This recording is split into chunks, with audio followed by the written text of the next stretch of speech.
Ինչ կասեք Փաշինյանին, որ հանդիպեք։ Կասում եք քիչ Հայաստանի հանդեպ ավելի հոգատար լինի։ Ինչ պիտի անի, որ հոգատար լինի։ Կանեք երկու բառ խոսեք։ Մեր ուղղակի հողերը պատմական պետք է այդպես հեշտությամբ չնվիրաբերել։ Եթե հարայեմ տանին բանտ կնստեն, դորմա բարև կուդամ ու կացվի։ Կասեմ տերի։ Յորտին։ Ոչ բան։ Հարց ողոք, խնդրի։ Անդագադելի կաթորն կանցնի։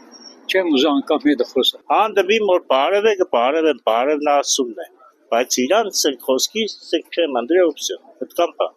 Ոչ մի բան էլ չեմ ուզում ասել։ Ձերբակալելով է, որ ասեմ։ Են երեխոցը պես ձերբակալելով է։ Միայն իմ հայացքիս համար էլի։